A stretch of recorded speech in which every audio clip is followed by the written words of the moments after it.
त्यांच्यानंतर कधी काळात आलं आता तू मुघल काळामध्ये. इंग्रज काळ मुघल तू सांगितलं, पण इंग्रजांच्या काळामध्ये आपण संपूर्ण पोलीस स्टेटमध्ये गेलो.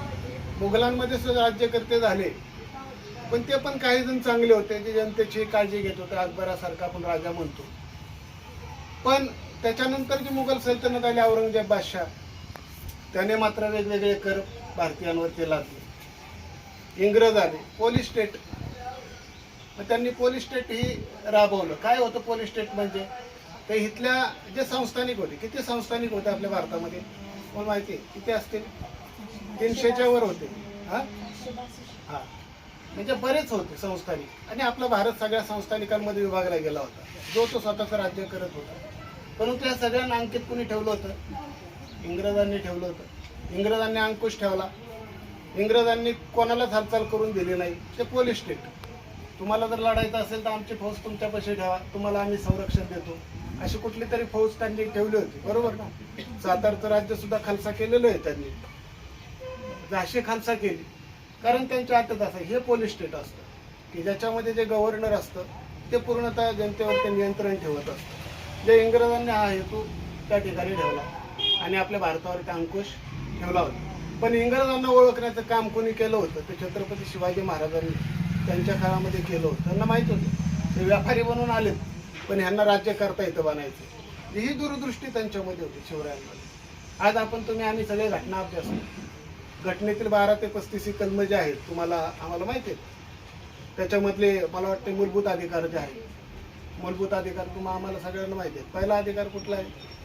घटनेतील कलम 14 ते 18 जो सांगतो तो कुठला आहे? बट्टा मारत होते त्यावेळेस बलुतेदार आलुतेदार होते, डोंबाऱ्याचा खेळ चालू होता.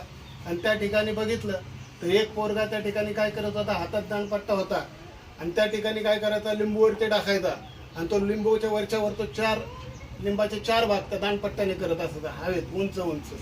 शिवाजीराजे बघत राहिले आणि म्हटले, त्याच्याबरोबर सरदार होते. शिवराय म्हटले नाही, म्हणजे त्याला बोलवून घ्या इकडं. त्याला बोलवून घेतलं शिवरायांनी आणि शिवरायांनी त्याला सांगितलं तू आमच्यासोबत चल.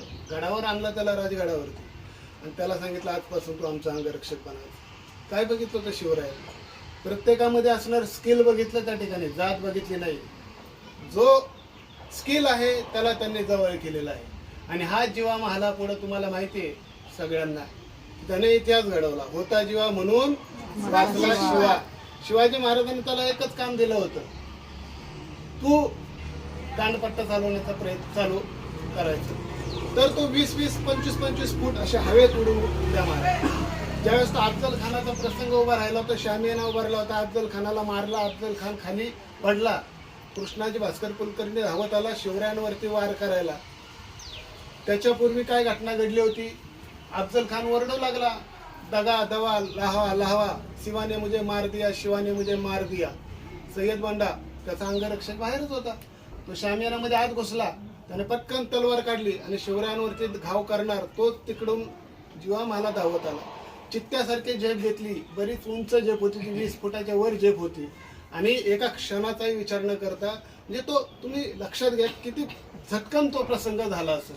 हा आपल्याला बघायला वाटतं, ऐकायला वाटतं, पण तो प्रसंग म्हणजे हे शिवरायांचा जीव त्यांनी तो वाचवला. म्हणजे शिवरायांकडं या पद्धतीची लोक होती.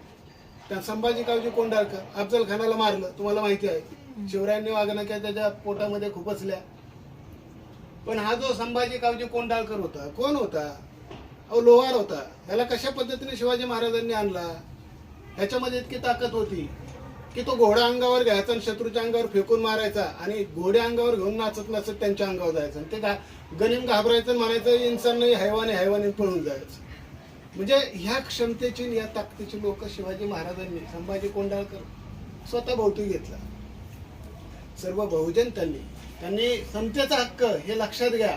घटनेत जो सांगितलं आपण सर्व समान आहोत आणि हा हक्क शिवरायांनी त्यांच्या लोककल्याणकारी राज्यामध्ये दिलेला आहे. सर्व समान होते. ज्याचं नेतृत्व, ज्याचं कर्तृत्व, त्याला त्यांनी जवळ घेतलं. 14 ते 18 आम्हाला हेच सांगतं ना, अस्पृश्यता निर्मूलन.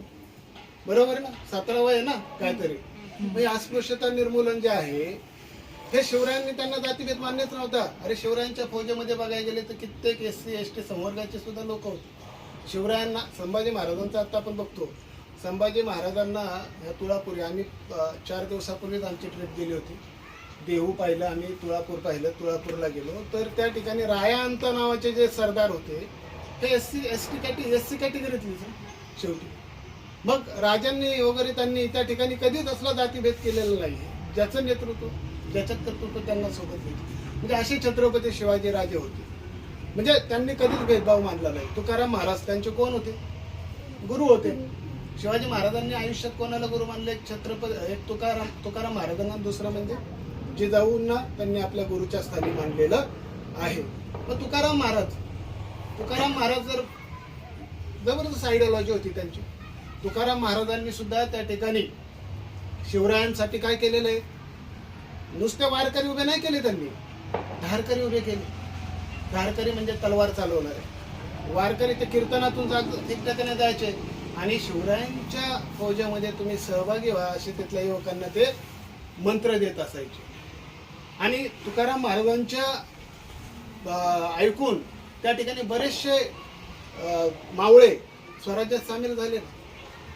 आणि तुकाराम महाराजांना सुद्धा संघर्ष करावा लागला. गुरु आणि शिष्याचा संघर्ष जबरदस्त आहे आणि दोघांनी शून्यातून घडवलेला आहे.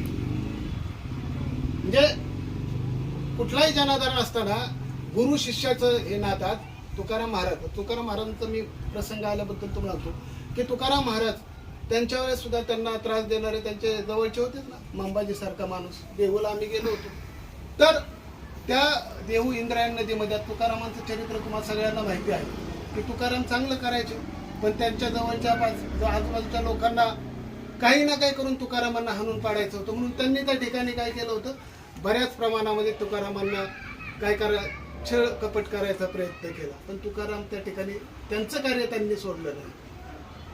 तुकाराम महाराजांचा एक मला त्या दिवशी एक प्रसंग त्या तिथे गेल्यानंतर मी आमच्या विद्यार्थ्यांना सांगत होतो कथा त्या इंद्रायणीच्या नदीच्या तीरी.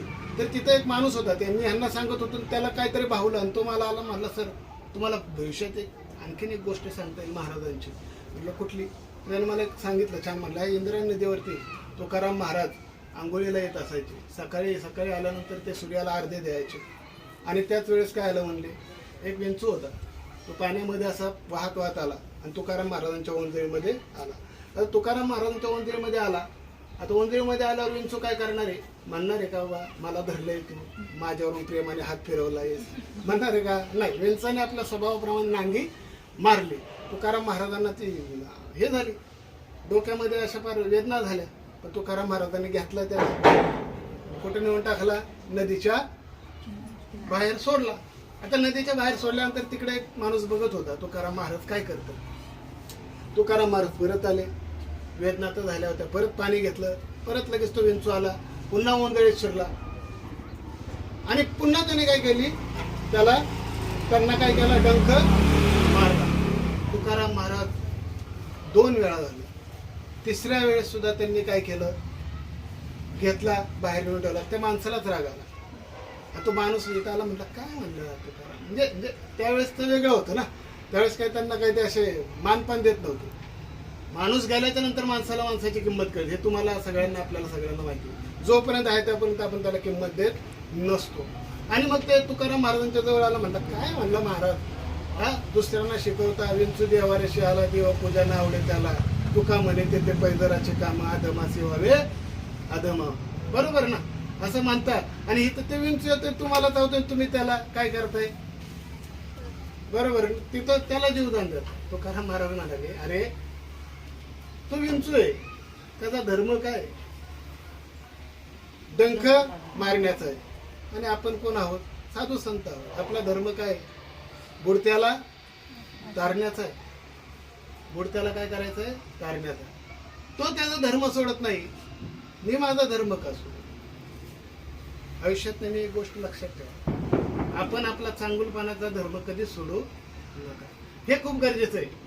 आणि ह्यांना जो संघर्ष झाला पुढं, म्हणून मंबाजी नावाचा त्यांचा एक कट्टर प्रतिस्पर्धी होता. त्या मंबाजीने ते इतका त्रास दिला, त्यांना खूप त्रास दिला. पण संत तुकाराम कधी डगमगले नाहीत. आज मंबाजी कुठे आहे कोणाला माहीत नाही. देहूमध्ये गेलं तरी ते नाव घेतलं तरी शिव्या घालतात त्याला. पण तुकाराम महाराजांची पालखी वारी त्यांनी चालू केल्या, प्रथा परंपरा वर्षानुवर्ष आज सुद्धा चालत आहेत. शिवाजी महाराज त्यांना भेटले ना? शिवाजी महाराज भेटले, मंबाजीला भेटले का? नाही. शिवाजी महाराज भेटले. आज त्यांचा विद्यार्थी तुकाराम महाराजांचा स्वराज्य उभं केलं. स्वराज्य आज गुरु आणि विद्यार्थी, गुरु आणि त्यांचा शिष्य दोन्ही आज इतिहासात अजरामर आहे. अशा पद्धतीने आपण आपलं काम नेहमी पुढे चालू ठेवलं पाहिजे. मला हे सांगायचं होतं, समतेच्या हक्कावर मी आलो होतो. तुकाराम महाराज कुठल्या जातीचे होते आणि शिवराय कुठल्या जातीचे होते हे महत्त्वाचं नाही. गुरु शिष्याचं नातं, त्यांचं कर्तव्य आज आम्हाला पाहिलं गेलं पाहिजे. आज समाज मोठ्या प्रमाणात जातीपातीची कृत चाललेलं आहे. हे सगळं तुम्हाला उद्या अधिकारी झाल्यानंतर थांबवता आलं पाहिजे. आपल्याला जात बघून कुठली कामं करायची नाही, आपल्याला व्यक्ती बघून काम करायचं. आपल्याकडे शिवरायांचा दृष्टिकोन असला पाहिजे. आपण शिवरायांच्या विचारधारेने वागलं पाहिजे. तर हे महाराष्ट्र होईल. या देशाला आदर्श असं हे आपलं महाराष्ट्र आहे, ते आणखीन पुढे जाईल. त्यामुळं आपण या पद्धतीने वागलं पाहिजे. दुसरा कुठला अधिकार होता आपल्या घटनेमध्ये? समतेचा नंतर स्वातंत्र्याचा अधिकार आहे, बरोबर ना? घटनेतील कलम 19 ते 22, 21 मध्ये सांगितलं प्रत्येकाला जीविताचा अधिकार आहे, बरोबर? प्रत्येकाला जीविताचा अधिकार आहे. चांगल्या पद्धतीने जीवन जगता आलं पाहिजे. शिवाजी महाराजांचं चरित्र वाचलं तर कळतं, इथं असणारा प्रत्येक जण चांगल्या पद्धतीने जीवन जगत होता. शोषणाविरुद्धचा अधिकार, घटनेतील कलम मला वाटते किती आहेत? 23, 24. कोणाचं शोषण होत होतं त्यावेळेस? इथला असणारा आलुतेदार बलुतेदार शेतकरी यांचं शोषण होत होतं त्या काळामध्ये. वेगवेगळे कर त्यांच्यावर लादले जात होते आणि इंग्रजांनी तर कळसच गाठला. तर त्याच्या अगोदर सुद्धा जे राज्यकर्ते ते याच पद्धतीने करत होते. तिकडे तुमच्या शेतात पिकू अगर न पिकू, तुम्ही आणून आम्हाला एवढं उत्पन्न द्यायचं. शेतकरी देशोधडीला लागला होता. किती मोठी पिळवणूक होती, केवढं मोठं शोषण होतं. स्त्रियांना रस्त्यावरून फिरणं, घरातून बाहेर पडणं खूप अवघड होतं. पण शिवरायांनी त्या काळात हे सगळ्या प्रथा बंद केलं. शिवरायांनी त्यावेळेस तुम्हाला सांगतो, आता कुठला अधिकार काढून टाकलेला आहे आपला? कुठला? घटनेतून मालमत्तेचा, संपत्तीचा अधिकार. शिवरायांनी हे तत्व स्वतः राबवलेले, लक्षात घ्या. आणि स्वतःच्या मुलाची आहुती त्याच्यासाठीच गेली संभाजी महाराजांची. शिवाजी महाराजांनी वतनदारी पद्धत त्यावेळेस बंद केली होती. वतनदारी पद्धत देत नव्हते ते, राजांनी बंद केली. त्याच्या अगोदर ते काय करायचे? तो सरदार आहे ना, घ्या त्याला आपल्या फौजेमध्ये, द्या त्याला. म्हणजे आता जसं चाललंय का नाही, बरोबर आहे ना? आमच्याकडे आला की तुम्ही सगळे चांगले, मग त्याच्याकडे कुठून तरी काय करायचं? वरतून दबाव आणायचा, प्रेशर आणायचा, त्याला आमिष दाखवायचं. तसंच होतं ना त्या काळात सुद्धा. पण शिवराय ह्या सगळ्यांच्या विरोधात गेले. नाही म्हटले, वतनदारी पद्धत, मालमत्तेचा हक्क काढून टाकला. कोण दुखावलं गेलं? स्वकीय दुखावले गेले. संभाजी महाराज, शिवरायांचा मृत्यू झाला, पण संभाजी महाराज याला शिकार झाले. म्हणजे कसे झाले? तर गणोजी शिर्के हे त्यांचे कोण होते? येसुबाईचा सक्का भाऊ होता ना, त्यांचंही वतन कोणी काढून घेतलं होतं? शिवरायांनी. शिवराय असे म्हटले नाही, माझ्या जवळच आहे, माझा व्याही आहे, माझी मुलगी त्यांच्या घरामध्ये नांदते, त्यांची मुलगी आमच्या घरामध्ये नांदते, असे कधीच त्यांनी म्हटले नाहीत. त्यांनी शिर्के असले घरातले म्हणून तरी त्यांचं वतन काढून घेतलं होतं, मालमत्तेत सगळ्यांना समान आणलं होतं. आणि मग नंतर शिवरायांच्या मृत्यूनंतर मग संभाजी महाराजांकडे गणोजी शिर्के आले, त्यांच्यात ते वाद झाले आणि त्यामध्ये ते म्हटले की आम्हाला आमचं वतन द्या. संभाजी महाराजांनी द्यायला नकार दिला की नाही मिळणार, आबासाहेबांचा त्या ठिकाणी आदेश आहे, त्यानुसारच स्वराज्य चालणार. तुम्ही माझ्या घरातले असले, माझ्या पत्नीचा भाऊ असला तरी मला त्याचं घेणं देणं नाही, कारण कायद्यासमोर सर्व समान आहेत. समानतेचा हक्क शिवरायांनी त्यांच्या घटनेमध्ये लिहूनच ठेवलं होतं. मग त्याच्यातून ते दुखावले गेले. शेवटी ते मुकरब खानाला जाऊन मिळाले. संभाजीराजे तुळापूर संगमेश्वरात न्यायनिवाड्यासाठी आले होते. त्यावेळेस सुद्धा न्यायनिवाडे चालायचे, कायदा होता त्यावेळेस सुद्धा, चांगल्या पद्धतीने होता त्यावेळेस सुद्धा. हे एकाला एक कायदा एकाला एक कायदा असं कधीच केलं नाही शिवरायांनी संभाजी महाराजांनी. तर त्या ठिकाणी मग त्या ठिकाणी गणोजी शिर्केने फितुरी केली आणि संभाजी महाराजांना वेढा दिला आणि संभाजीराजांना पकडून दिलं. म्हणजे मला हे सांगायचं आहे की शोषणाविरुद्धचा अधिकार जो होता, मालमत्तेचा अधिकार जो होता, म्हणजे शिवराय आज जी घटना आहे ही राज्य घटना आपण म्हणतोय लोककल्याणकारी राज्याची लक्षणं आहेत. मी तुम्हाला हे सांगतोय कारण लोककल्याणकारी राज्य, आपण आता लोककल्याणकारी राज्यामध्ये राहतोय. पण त्यावेळेची जी लोक लोककल्याणकारी राज्यामध्ये राहत होती ती प्रत्यक्ष त्यांनी लोककल्याणकारी राज्य अनुभवलं. आज मात्र आम्हाला थोडंसं का होईना पण कुठंतरी वेगळं जाणवतं. लोककल्याणकारी राज्यामध्ये आज सुद्धा लोककल्याणाच्या हिताचे कुठले निर्णय घेतले जातात का देश पुन्हा आता एक वेगळ्या दिशेने मार्गक्रमण करतो, हे काय आपल्याला आता निश्चित करता येत नाही. ज्यांनी त्यांनी तो अनुभव घेत आहेत, जे ज्याला जसा अनुभव आला त्यांनी तसा देव पाहिला. जसा भाव तसा देव, हे पण बरोबर आहे.